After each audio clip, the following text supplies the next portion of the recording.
Trading में कामयाबी का एक ऐसा सच है जो सुनने में आप यकीन मानिए बिल्कुल उल्टा लगता है। आज हम उसी गहरे रहस्य को समझने की कोशिश करेंगे जिसे एक महान ट्रेडर ने अपनी पूरी जिंदगी लगाकर सीखा था। तो चलिए शुरू करते हैं।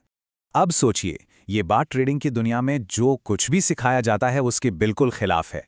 लिवरमोर का कहना था कि सबसे ज्यादा पैसा एक्शन लेकर नहीं बल्कि सब्र के साथ सही मौके का इंतजार करके बनता है।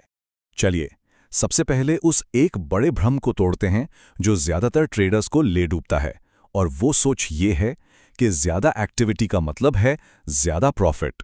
ये वो सवाल है जो हर किसी के मन में आता है। क्या इसलिए कि उन्हें चार्ट पढ़ना नहीं आता, या शायद उनके पास पैसा कम होता है? नहीं, असल वजह कुछ और ही है। सबसे जरूरी बात यह है कि मार्केट कोई स्लॉट मशीन नहीं है जहां बार बार बटन दबाते रहने से जीत मिल जाएगी। नहीं, ये एक इंतजार का खेल है। यहां पैसा सही होने का मिलता है, और ज्यादातर बार सही होने का मतलब होता है कुछ भी न करना। यहीं पर एक बहुत बड़ा फर्क साफ नजर आता है। एक एमेच्योर ट्रेडर को बस एक्शन चाहिए, उसे हर हाल में गेम में बने रहना है। लेकिन एक प्रोफेशनल ट्रेडर वो सिर्फ सही ट्रेड का इंतजार करता है। एक को एक्साइटमेंट चाहिए, दूसरे को नतीजा। तो अगर लगातार ट्रेड करना जवाब नहीं है तो फिर क्या है? इसका जवाब लिवरमोर के बैठने की कॉन्सेप्ट में छिपा है, जो कि असल में एक बहुत ही पावरफुल स्ट्रैटेजी है। देखिए, इंतजार करना कोई पैसिव काम नहीं है। ये अपने आप में एक स्किल है। ये एक अनुशासन है कि जब तक हालात पूरी तरह से आपके फेवर में ना हो तब तक अपने हाथ जेब में डालकर बैठे रहें।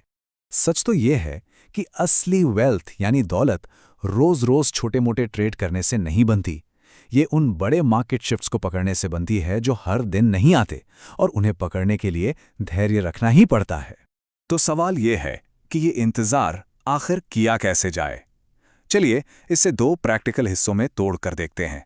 इंतजार करने का मतलब हाथ पर हाथ धरकर बैठना या बस सपने देखना नहीं है। नहीं, ये गहन अध्ययन और तैयारी का वक्त होता है। जब कोई ट्रेड नहीं हो रहा होता तब असली काम होता है चार्ट्स को स्टडी करना, जरूरी लेवल्स को मार्क करना और मार्केट के बर्ताव को गहराई से समझना। यही तैयारी वो कन्विक्शन देती है जिससे सही समय आने पर बिना हिचकिचाहट के एक्शन लिया जा सकता है। बिना तैयारी के एक्शन लेना तो बस तुक्का लगाना है। और दूसरा स्तंभ ये समझना है कि ट्रेड न करना असल में अपनी पूंजी को बचाने का सबसे अच्छा तरीका है, ताकि जब सही मौका आए तो हमला करने के लिए सारे संसाधन मौजूद हों। इसे पोकर के खेल की तरह समझिए। हर हैंड खेलना जरूरी नहीं होता।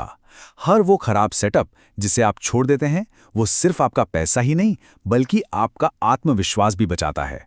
ट्रेडिंग में सबसे पहले सरवाइव करना जरूरी है, मुनाफा उसके बाद आता है। इस बात को हमेशा याद रखिए। साइडलाइन पर रहना कोई कमजोरी नहीं है। जब बाजार में कोई साफ मौका न दिख रहा हो तो कैश में रहना ही सबसे समझदारी वाली और सबसे शक्तिशाली चाल हो सकती है। और अंत में ये समझना होगा कि ये खेल दिमागी तेजी का उतना नहीं है जितना कि यह मानसिक अनुशासन यानी टेम्परामेंट का है। मार्केट एक इम्पर्सनल ताकत है।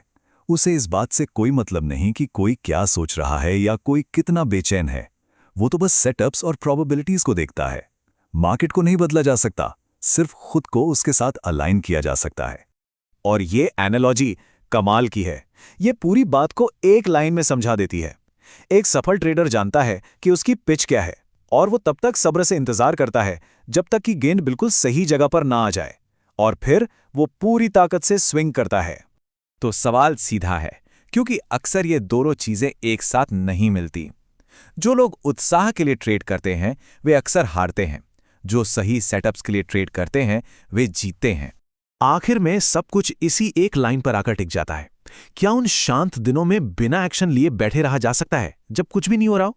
अगर हां, तो इस खेल में जीतने का एक असली मौका है, क्योंकि बड़ी सफलता अक्सर उसी बोरिंग भरे इंतजार के बाद आती है जब आप शोर को फिल्टर करके उस एक सुनहरे मौके पर पूरी ताकत से स्ट्राइक करते हैं।